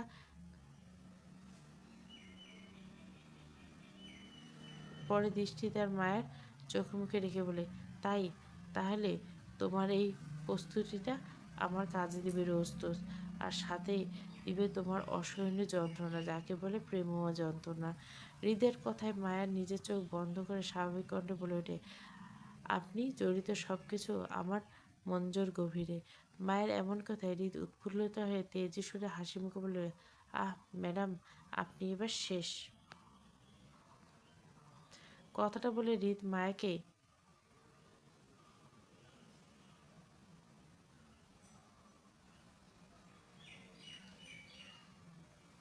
হুট করে কোলে তুলে নিয়ে বাইরে যাওয়ার জন্য কনফারেন্স রুমের দরজার দিকে পা বাড়ায় হাসি মুখে। হৃদ মায়াকে কোলে তোলার সাথে সাথে মায়া আদুরে দু হাতে হৃদের গলা জড়িয়ে ধরে বুকের উপর মাথা রাখা আস্তে করে। হৃদ মায়াকে গলা জড়িয়ে ধরতে থেকে সামনের দিকে হাঁটতে হাঁটতে বাঁকা এসে মায়াকে উদ্দেশ্য করলে, ম্যাডাম বুঝিয়েন কিন্তু, আপনাকে নিয়ে দেশান্তর হচ্ছি আমি। হৃদের এমন কথায় মায়া নিজের নাক দিয়ে এতে করে হৃদ মায়ের সম্মতি পেয়ে খুশিতে উৎফুল্ল হয়ে আহত শুভ্র, ও ম্যাডাম, আজকে আপনি আমাকে মেরেই ফেলবেন। কথাটা শোনার সাথে সাথে মায়ের খানিকটা লজ্জা মাখা চেহারা শক্ত করে চেপে ধরে হৃদের বুকের সাথে। হৃদ মায়াকে লজ্জা পেতে দেখে সামনের দিকে হাঁটতে হাঁটতে আহত সুরে হেসে বলে ওঠে, ম্যাডাম, লজ্জা পেয়ে আমাকে আর মারবেন না আপনি, একটু ধৈর্য ধরুন। আমার সাথে সাথে আপনাকেও পুড়িয়ে মারবো আমি, দহনের আগুনে একসাথে পুড়বো দুজনে। কথাগুলো বলে হৃদ মায়াকে অফিসে সবার সামনে দিয়ে মায়াকে কোলে করে বাইরে নিয়ে আসে। এতে করে অফিসের উপস্থিতি সবাই অবাক চোখে হৃদের দিকে তাকিয়েছিল, কারণ তারা কখনো হৃদকে কোনো মেয়ের সাথে দেখা তো দূরের কাজ, ছাড়া পাশে দাঁড়িয়েও কথা বলতেও দেখেনি। সেখানে হৃদ মায়াকে কোলে তুলে নিয়ে হেঁটে হেঁটে হেঁটে যাচ্ছে, স- এমনটা সবার কাছে অবিশ্বাস্য ব্যাপার। হৃদের এমন পরিবর্তন দেখে কেউ বিশ্বাস করতে পারছে না, তাই হাঁ করে তাকিয়েছে হৃদের যাওয়ার দিকে, কারণ কেউ জানে না মায়া হৃদের বউ সেটা। আর এমনটা যে যে মায়া এই অফিসে আগে আসেনি, এসেছিল আগে একবার, তখন মায়ের সাথে হৃদের এমন গভীরতা ভাবটা কেউ দেখেনি। তাই সবার অবিশ্বাস, চোখটা যেন কৌটো বের হওয়ার উপক্রম। হৃদ মায়াকে আস্তে করে গাড়ির সামনের সিটে বসে দিয়ে নিজের ড্রাইভিং সিটে বসে পড়ে। মায়ের দিকে তাকিয়ে থেকে কিছু একটা ভেবে ভুরু কুঁচকে আসে হৃদের। কিছুক্ষণ পর মায়ের দিকে ভুরু কুঁচকে তাকিয়ে থেকে হুট করে আবারও বসা অবস্থায় অন্য হাতে গাড়ি ড্রাইভ করতে করতে আপন মনে বলে, মায়ের হৃদের এমন কাজে থমকে উঠে হালকা নড়াচড়া করতে যাবে, তার আগে হৃদ শক্ত করে,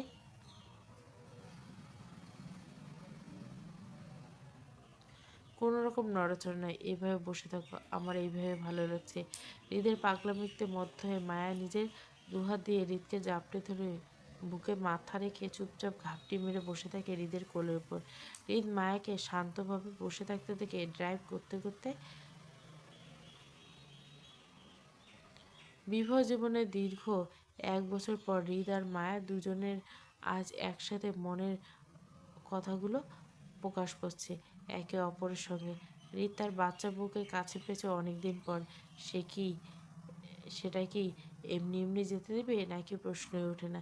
কিছুতে স্পেশাল বানাবে সে, তাই মায়াকে নিয়ে আপাতত হৃদ দেশান্তরিত হতে চায়, তার বউকে আরও একান্তভাবে পেতে চায়। এরপর কি হবে সেটা পরে দেখে নেবে। এমন সব মনোভাব নিয়ে হৃদ মায়াকে রেডি হয়ে তাড়াহুড়ো করে বেরোচ্ছে ফিয়া, তার জন্য আগে থেকে গাড়ির পাশে দাঁড়িয়ে অপেক্ষা করছে সাহিল। দুজনে মার্কেট যাচ্ছে কিছু কাজের জন্য, দুজনে প্ল্যানিং করছে নিহা আর ফয়সালের জন্য সারপ্রাইজ রেডি করে মূলত বাইরে যাওয়ার তাদের উদ্দেশ্য।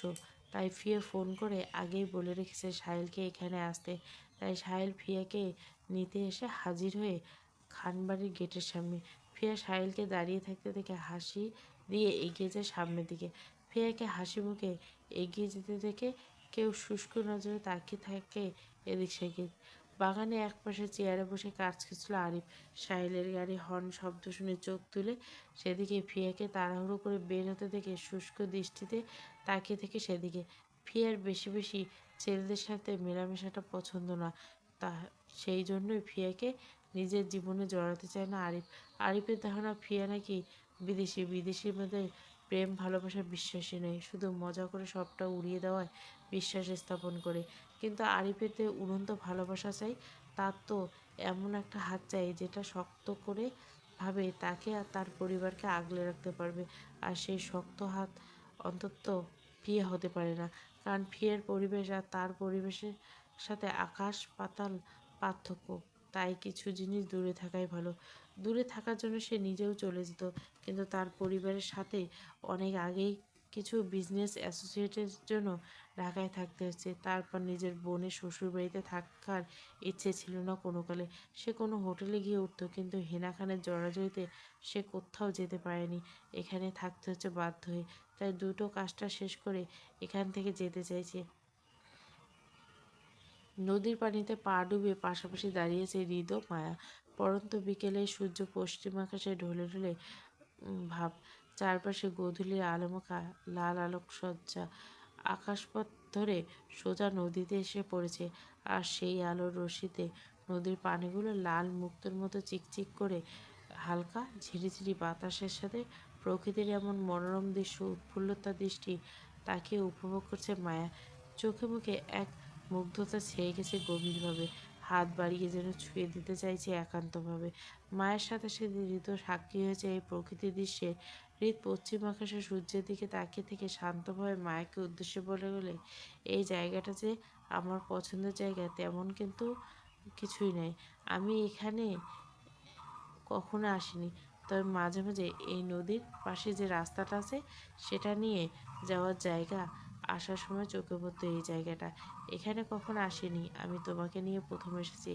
আর একটা কারণ আছে, আমি চাই আমাদের সব কিছু আমি প্রকৃতি থেকে শুরু করি, কারণ তোমাকে আমার কাছে প্রকৃতি নিয়ে এসেছে। আমি এই প্রকৃতির কাছে ঋণী হয়ে গেছি। নিজের ঋণ শোধ করতে মূলত এখানে আসা। কথাগুলো বলে হৃদ মায়ের দিকে তাকায়, মায়ের সাথে সাথে হৃদের দিকে ফিরে তাকায়। দুজন দুজনের দিকে তাকিয়ে থাকার পর হৃদ আস্তে করে মায়ের পিছন থেকে মায়াকে নিজের সাথে জড়িয়ে ধরে মায়ের কাঁধে নিজের থুতনি রাখে। মায়ের হৃদের এমন কাজে সম্মতি জানিয়ে চুপচাপ দাঁড়িয়ে থাকে। হৃদ বুকের সাথে নিজের পিঠ ঠেকিয়ে পড়ে। হৃদ সামনের দিকে তাকিয়ে থেকে আবারও বলে, তুমি আমার লাইফের সব থেকে বড় পাওয়া। দাদা দাদি আমাকে জোর করে বিয়ে দিলেও এখন ইচ্ছে করে তাদেরকে সালাম করতে। আমি কখনো ভাবিনি তুমি আমার লাইফে এত ইম্পর্টেন্ট হবে। তোমাকে ছাড়া আমি নিজেকে চিন্তা করতে পারি না। আমার এমন কেন হয় আমি মরলে তোমাকে সাথে করে নিয়ে মরবো, তবুও তোমাকে রেখে কোথাও যাব না। তোমাতে যে কতটা আসক্ত আমি তা আল্লাহ ভালো জানে। অবশ্য তোমাকে দেখার প্রথম দিন থেকে আসক্ত ছিলাম আমি তোমায়, আর এখন পাগল হয়ে গেছি পুরোপুরি। এখন আমার অবুঝ বউ কি তার পাগল স্বামীর পাগলামিগুলো ভালোবেসে সহ্য করে নিতে পারবে? মায়াকে উদ্দেশ্য করে। মায়া কথাগুলো শুনে মুহূর্তে উল্টো ঘুরে ঝাপটে ধরে হৃদের বুকে মাথা রেখে শক্ত করে কাতর কণ্ঠে বলে ওঠে, আমি পারবো, আমি সব পারবো। আমি আপনার সাথে মরতেও পারবো। আমি শুধু আপনাকে চাই, অনেক অনেক অনেকটাই চাই আপনাকে।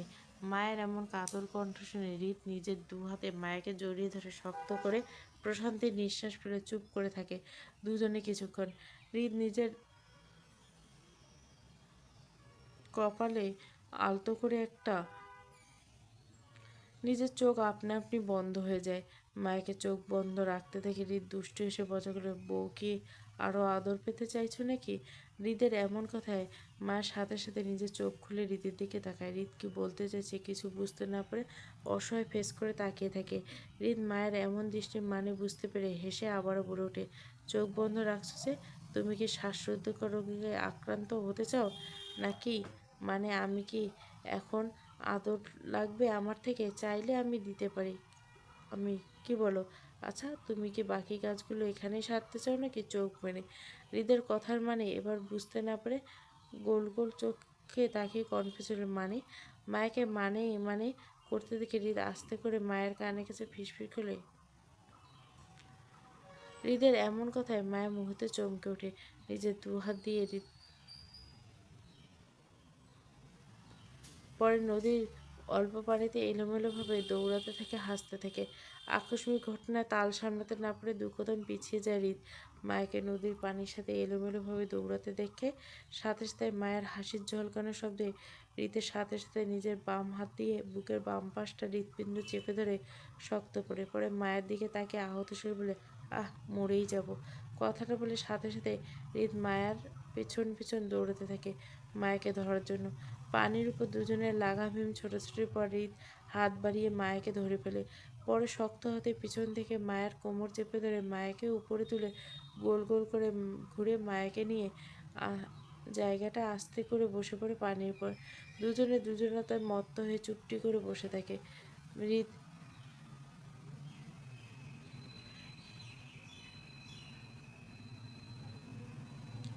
হৃদের এমন কাজে মায়ের মুহূর্তে বারবার কেঁপে উঠছে বসে থাকা অবস্থায়। হৃদ মায়াতে মত্ত হয়ে পরপর এমন অবস্থায় লাউডলি ফোন বেজে ওঠে হৃদের। ফোনের রিংটন শব্দে দুজনে চমকে উঠে সাথে সাথে মায়া হৃদ থেকে দূরে সরতে চাইলে হৃদ শক্ত হাতে আঁকড়ে ধরে রাগে কটমট করতে করতে নিজের পকেট থেকে ফোনটা বের করে। হৃদের এমন একান্ত সময় মোটেও ডিস্টার্ব পছন্দ না। যে ব্যক্তি তার একান্ত সময়ে কল করে ডিস্টার্ব করছে তাকে সামনে পেলে উপরে তুলে আছাড় মাথায় দ্বিধাবোধ করে নেই। এমন সব মনোভাব নিয়ে রাগে রিরি করতে করতে ফোনের দিকে চোখ তাকায়। পড়ল হেনা খানের হাস্যোজ্জ্বল ছবি। ফোনের স্ক্রিনে তাকিয়ে থেকে একরাশ রাগ নিয়ে কলটা রিসিভ করে কানে ধরে।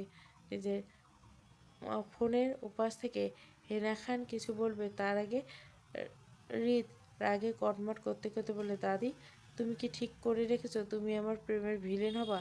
হেনা খান হৃদের এমন কথায় থমকে ওঠে। হৃদের কথার মানে কিছু বুঝতে পারছে না। হৃদকে ফোন করছে জরুরি ভিত্তিতে, আর হৃদ এমন কথায় হেনা খান খানিকটা চমকে উঠে সাথে সাথে বলে, মানে মানে মানে যদি তুমি বুঝতে দাদি তাহলে তোমাকে আর ভিলেন হতে হতো না। হৃদের এমন গোড়ানো পেঁচানো কথার মানে বুঝতে না পারে মুহূর্তে রেগে যায় হেনা খান। পরে রেগে শাসন সুরে বলে, হেয়ালিপনা বন্ধ কর হৃদ।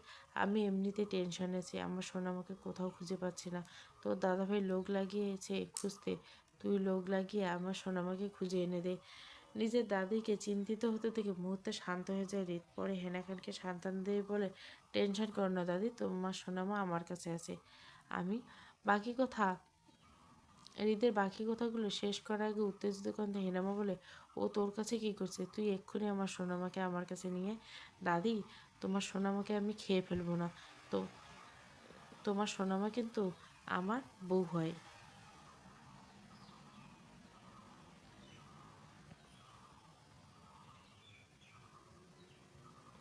দুজনকে ভেজা অবস্থায় দেখে হেনা খান কপাল কুঁচকে দুজনের দিকে তাকিয়ে থেকে কিছুক্ষণ। হৃদ স্বাভাবিক ভঙ্গিতে হাঁটতে থাকলো। মায়া কিছুটা ইতস্তত বোধ করছে। হেনা খান কপাল কুঁচকে থাকে।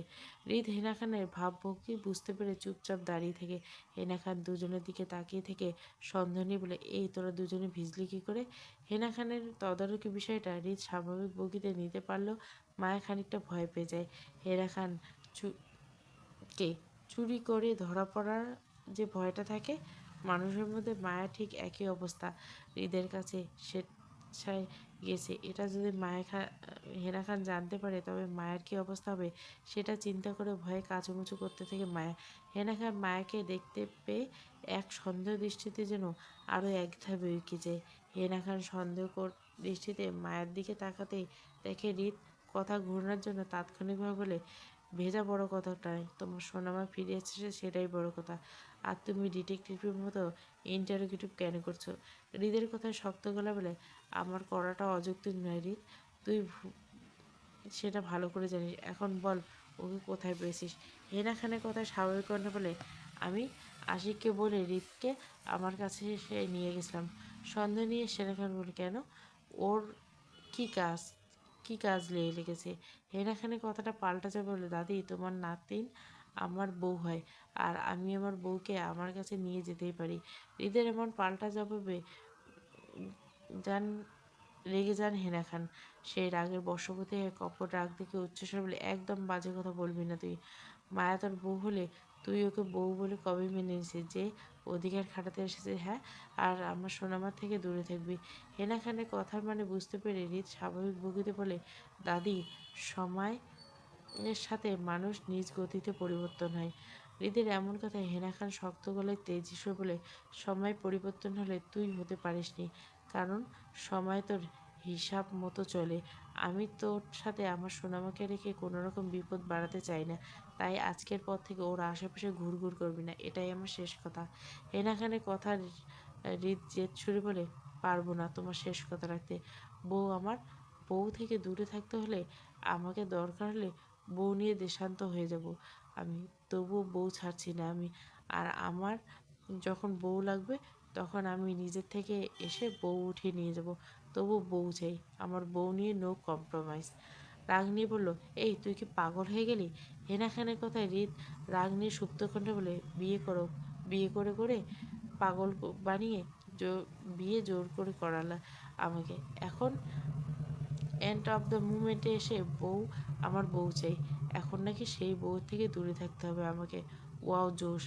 নিজের জন্য কিছু বললে আমি পাগল হয়ে যাই। এখন তুমি বলো সমস্যাটা কি আমার নাকি তোমাদের? কপট রাগ দেখে হেনা খান বলে, বললেই হলো তোর বউ লাগবে? এখন গত একটা বছর কোথায় ছিলি তুই? কম আঘাত করিসনি আমার সোনামাকে, এখন বললে আমি আমার সোনামাকে তোর হাতে তুলে দেবো? হেনা খানের কথায় হৃদ নিজের দায়সারা ভাব নিজের পাল্টে উঠতে মেরেছে আরও মারব, অবাধ্য হলে মারতে দ্বিধাবোধ করবো না। আমি আর তুমি ভালো করে জানো অকারণে কিছু করি না আমি। হৃদ, দাদি প্লিজ, ভালো লাগছে না আমার। দূরে থাক, দূরে থাক বলা বন্ধ করো তুমি। তোমার বলা আর না বলা সমান, কারণ থেকে দূরে থাকা কোনো কালে সম্ভব না আমার দ্বারা, আশা করি তুমি বুঝতে পারছো। কথাগুলো বলে হৃদ হেনা খানকে আর কিছু বলতে না দিয়ে ধূপধাপ পা ফেলে ভেজা শরীর নিয়ে নিজের রুমে যায়। হেনা খান হৃদের যাওয়ার দিকে কিছুক্ষণ তাকিয়ে হতাশ দৃষ্টিতে তাকিয়ে থেকে একটা দীর্ঘশ্বাস ফেলেন। হৃদ কিছু জেদ করলে সেটা সে করেই ছাড়ে, ওকে সেটা বোঝানোর দরকার। হৃদ কখনো অন্যের শুনে কাজ করে না, নিজের যা ভালো লাগে সেটাই করে। হেনা খান কথাগুলো ভেবে মায়াকে নিজের বুকে টেনে আলতো হাতে মায়া চুপচাপ হেনা খানের বুকে মাথা রেখে হৃদের যাওয়ার দিকে তাকিয়ে থেকে করুণভাবে। হৃদের থেকে হেনা খানের সামনে দূরে থাকতে হবে তাকে। রাতের খাবারের জন্য ডাইনিং টেবিলে বসে আছে খানবাড়ির সবাই, শুধু হৃদ ছাড়া। মায়া বারবার আর চোখে সিঁড়ির দিকে তাকাচ্ছে হৃদ আসে কিনা দেখার জন্য। বার কয়েক তাকানোর পর হৃদ আসতে না আসতে ডাইনিং টেবিলের উপর কাচুমাচু করতে থাকে। মায়াকে এক পাশে আরাফ খান বসেছে, অন্য পাশটায় ফিয়া। মায়া ঠিক সামনের চেয়ারে খালি রাখা তার পাশের চেয়ারটা আরিফ বসেছে। আরিফের পাশে ফিয়ার বাবা মা বসেছে। আরিফের সামনে ফিয়া বসছে। এখন আপাতত হৃদের সাথে সাথে আয়ন নেই। আয়ন গত এক সপ্তাহ যাবৎ বিদেশে রয়েছেন বিজনেসের কাজে, তাই এখন আয়ন নেই। সবাই ডাইনিংয়ে যে যার মতো করে খাবার খাওয়া শুরু করছে, কারণ হৃদ কখনো টাইম মেনটেন করে সবার সাথে খাবার খায় না, বেশিরভাগ সময় একা একা খেয়ে থাকে, তাই কেউ অপেক্ষা করে না, খাওয়া শুরু করে দিছে হেনা ছাড়া। হেনা খান কখনো হৃদকে ছাড়া খাবার খায় না। উনি হৃদের জন্মের পর থেকে হেনা খান হৃদকে মানুষ করছে, হৃদের জন্য তার ভালোবাসা অপরিসীম। হেনা খান সব কিছু একদিন আর হৃদ অন্যদিকে। হেনা খান মায়াকে নিয়ে হৃদের সাথে ঝগড়া করে, কারণ হৃদের অনেক রাগ, সেই কারণে রাগের শিকার হতে হয় মায়াকে। তাই উনি হৃদের রাগ থেকে মায়াকে বাঁচানোর জন্য দূরে রাখতে চায় দুজনকে। মায়া অনেকটা অবুঝ, বর্তমান দুনিয়া সম্পর্কে কোনো ধারণা নেই।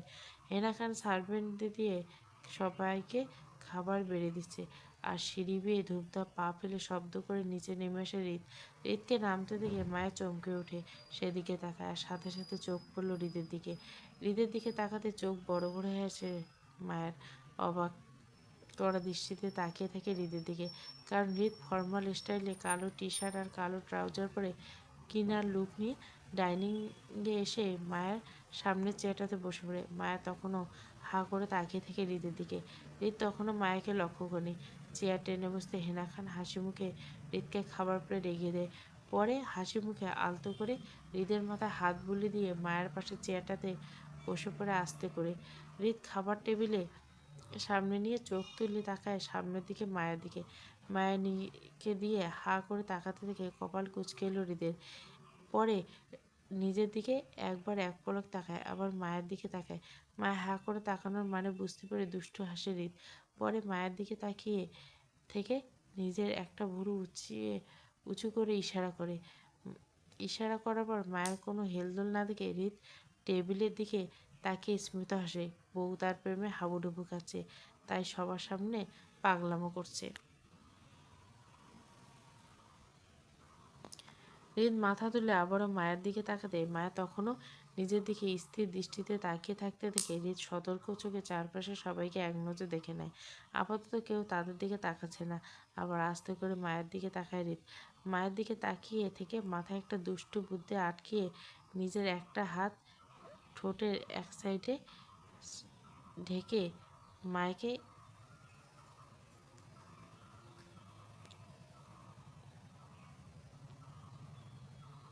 হৃদকে এমন করে খেতে দেখে মুহূর্তে মায়া নড়ে চড়ে উঠে, চোখে মুখে লজ্জা লজ্জা ভাব নিয়ে সাথে সাথে নিজের দিকে তাকিয়ে নিজের দৃষ্টি লোকায়। মায়া নিজের কাজের জন্য নিজেই লজ্জিত। কিভাবে পারলো বেহায়ের মতো হৃদের দিকে এভাবে তাকিয়ে থাকতে। তাকে এইভাবে তাকানোটা দেখে হৃদ এমন কাজটা করলো সবার সামনে। সবার কথা মনে পড়তে মায়া সাথে সাথে চমকে চোখ তুলে একপাশে তাকায়। দিকে তাকায় যার যার মতো খেতে খেতে স্বস্তির নিঃশ্বাস ফেলে মায়া। পরে আর চোখে হৃদের দিকে তাকাতে সাথে সাথে দুজনের চোখাচোখি হয়ে যায়। মায়া হৃদের দিকে তাকাতে চোখে পড়ল হৃদের ঠোঁটে দুষ্টু হাসি। হৃদ মায়াকে লজ্জায় ফেলতে ঠোঁট কামড়ে দুষ্টু হেসেই চলেছে যে মতে মতে।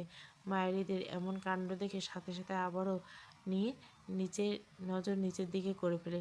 হৃদ মায়াকে পরপর লজ্জায় ফেলতে পেরে দুষ্টু হেসে সে নিজেও যখন চোখ ঘুরিয়ে খাবার প্লেট রাখতে যাবে, তখনই চোখ পড়ে আরাফ খানের তীক্ষ্ণ দৃষ্টি, যা এতক্ষণ হৃদ আর মায়ের উপরে ছিল। মায়া তার এক পাশে সবাইকে দেখে অন্য পাশে দেখার প্রয়োজন বোধ করেনি বলে আরাফ খানের তীক্ষ্ণ দৃষ্টি দেখতে পায়নি। যদি করতো তাহলে দেখতে পেত আরাফ খান তীক্ষ্ণ দৃষ্টিতে যা তখন মায়ের উপর নিক্ষেপ ছিল। হৃদ নিজের দাদা ভাইয়ের এমন দৃষ্টি দেখে মুহূর্তে থতমত খেয়ে যায়। পরে চুরি ধরার পড়া ভয়ে হৃদ নিজের আরাফ খানের দিকে ভুরু কুঁচকে তাকায়, এমন একটা ভাব যেন এখানে কিছুই নেই। আর যদি কিছু হয়ে থাকে তাহলে সেটা হৃদ না হেসে কিছুই জানে না। আরাফ খান হৃদকে ভুরু কুঁচকে নিজের দিকে তাকাতে দেখে কপাল কুঁচকে এলো। হৃদের এমন দৃষ্টি দেখে আরাফ খানের মনে হচ্ছে সে যা কিছু করেছে সব উনিই করছে। হৃদের কোনো দোষ নেই, হতে পারে যা দোষ সবই তো আরাফ খানের নিজেরই। কথায় আছে না, চোরে চুরি করে উল্টো সাহেবকে বকে, ঠিক তেমনটাই হচ্ছে এই মুহূর্তে আরাফ খানের সাথে। হৃদ আরাফ খানের দিকে তাকিয়ে থেকে নিজের ভুরু নাচিয়ে ইশারা করে প্রশ্ন করে কী হয়েছে। আরাফ খান হৃদের ইশারা বুঝতে পেরে কপাল কুঁচকে ইশারা করে বুঝায় যে কিচ্ছু হয়নি। হৃদ আবারও ইশারা করে বুঝায় কোনো না কোনো দিকে তাকিয়ে নিজের খাবারটা শেষ করতে তাড়াতাড়ি। আরাফ খান হৃদের দিকে তীক্ষ্ণ দৃষ্টিতে তাকিয়ে থেকে আস্তে করে নিজের খাওয়ায় মন দেয় আর বারবার আর চোখে হৃদের দিকে তাকায়। আরাফ খান হৃদের মনের অবস্থা আরও অনেক মাস থেকে বুঝতে পেরেছেন, তাই হৃদ এসব কিছু জন্য ছাড় দিতে থাকে। প্রথম থেকে নিজের বউয়ের অগোচরে এতদিন মায়াকে নিয়ে আরাফ খানের অনেকটা ভয় ছিল, কিন্তু আজকে সেটা অনেকটা পরিষ্কার হয়ে গেছে। কারণ মায়া হৃদের সাথে তাল মিলাচ্ছে। হৃদের ভালোবাসা এমন সবগুলো নিজের মনে আওড়াতে থাকে। হালকা হেসে উঠে নিজেই খাওয়ায় মন দেয় আরাফ খান। হৃদ নিজের দাদুভাইকে ঘোরাতে পেরে সেও স্বস্তির নিঃশ্বাস ফেলে নিজের খাওয়ায় মনোযোগ হয়। খেতে খেতে বারবার চোখ তুলে মায়ের দিকে তাকাচ্ছে আর খাচ্ছে। হৃদের এমন করে খাওয়ার মধ্যে হঠাৎ জোরে বিষম লেগে যায়। হৃদের বিষম লাগতেই চমকিত ডাইনিং টেবিলে উপস্থিত সবাই হেনা খান আর মায়া দ্রুত একসাথে খাবার পানি এগিয়ে দেয় হৃদের দিকে। হৃদ কাছতে কাছতে দুজনের দিকে করুণ চোখে তাকায় আর পাশ থেকে আরাফ খান এর এমন অবস্থা থেকে হেসে ওঠে। মায়া হেনা খান হৃদের জন্য পানি দিতে আস্তে করে পানির গ্লাসটা নিচে রেখে দিয়ে জায়গায় বসে পড়ে হৃদের দিকে তাকিয়ে থাকে। হেনা খান উত্তেজিত কণ্ঠে হৃদকে পানির গ্লাসটা এগিয়ে দিতে দিতে বলে, কি করিস তুই? আস্তে খেতে পারিস না? হেনা খানের এমন কথা হৃদ চুপচাপ থাকলে আরাফ খান চুপ থাকতে পারেনি। উনি বেশ উৎফুল্লতার সাথে সুযোগ পেয়ে হৃদকে খোঁচা মারলে, খাবার দেখে দেখে খেলে তো ঠিক থাকতো তোমার সোনা বাবা। খাবারের প্রতি কি নজর আছে নাকি? তার নজর তো অন্যদিকে থাকে আজকাল। হেনা খান স্বামীর কথা বুঝতে না পারে বলে ওঠে, মানে? হেনা খানকে কিছু বলতে না দেখে আরাফ খান চোখ তুলে তাকায় হেনা খানের দিকে। বউটা আজকাল কেমন অবুঝ অবুঝ হচ্ছে ওনার কাছে। কই আগে তো উনি কিছু উল্টোপাল্টা করতে গেলে ধরে ফেলতো ওনার বউ, আর আজকে নিজের নাতির বিষয়টা ধরতে পারছে না। এত বলার পর তারপর কেমন যেন সন্দেহ হতে থাকে হেনা খানকে নিয়ে আরাফ খানের। কেন জানি না মনে হচ্ছে হেনা খান সবই বুঝতে পারে, কিছু ধরা দিতে চাইছে না কারো কাছে, বিশেষ করে হৃদের কাছে। না জানার ভান ধরে রাখলে হৃদ কিছু বলার সাহস করবে না হয়তো। যদি হৃদের কাছে ধরা হয় তাহলে ওনার হৃদের কাছে হার মানতে হবে মায়াকে নিয়ে, আর সেটা উনি কখনো করতে চাইবেন না। আরাফ খান হেনা খানের দিকে তাকিয়ে থেকে বলে ওঠে, মানেটা হৃদকে প্রশ্ন করো, ও বলতে পারবে। আরাফ খানের কথায় হেনা খান তীক্ষ্ণ দৃষ্টিতে হৃদের দিকে তাকায়। হৃদ খানিকটা বিরক্তি নিয়ে আরাফ খানের দিকে এক পলক তাকিয়ে থেকে আবার হেনা খানের দিকে তাকায়। সুপ্ত কণ্ঠে বলে, কিছু না দাদাভাই। দাদি, দাদাভাই ফালতু বলছে। হৃদের এমন কথায় আরাফ খান হেসে আস্তে করে নিজের খাবার থেকে হেনা খান রশিদের খাবারের প্লেটের দিকে তাকায়। আবার হৃদকে উদ্দেশ্য করে বলে, কী হয়েছে হৃদ? ঠিক করে খাচ্ছিস না? খাচ্ছি তো। হৃদের এমন কথায় আরাফ খান আবারও হৃদকে খোঁচা মেরে মজা করে বলে, খাচ্ছে তো, তবে অন্য কিছু। খাবার খাওয়া তো আমাদেরই ছেড়ে দিছে, ও তো এখন অন্য কিছু খেয়ে পেট ভরবে না। আর হৃদ, আরাফ খানের কথায় হৃদ এবার রাগে দৃষ্টিতে তাকিয়ে, কী করবো দাদাভাই? ঠিক করে কেন কিছু খেতে পাচ্ছি না? আমি বেশ পুষ্টিহীনতায় ভুগছি, আমার চারপাশে প্রচুর ডিস্টারবেন্স, তার জন্য ঠিক করে কিছু করা হয়ে উঠছে না। হৃদের এমন করুণ পরিণতি দেখে শব্দ করে হেসে ওঠে আরাফ খান, আর চারপাশে সবাই করুণ চোখে তাকিয়ে থাকে হৃদের দিকে। হৃদ কোন পুষ্টিহীনতার কথা বলছে আপাতত কিছুই বুঝতে পারছে না। মায়া ঠিক তাই হা করে তাকিয়েছে হৃদের দিকে। হৃদ নিজের খাবার শেষ করে চুপচাপ নিজের রুমে চলে যায়, কাউকে কিছু না বলে।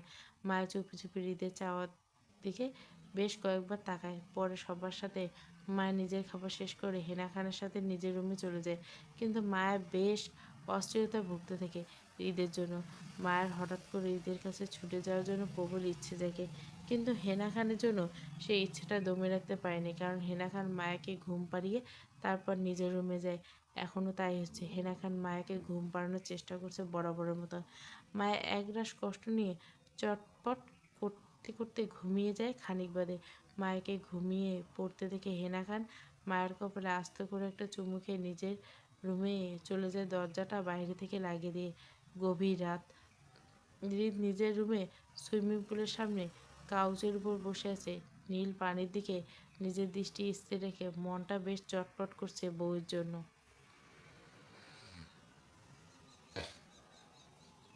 দেওয়ানা আমার ভালোবাসা পর্ব 8। আর মাত্র 2টা পর্ব হবে। ভালো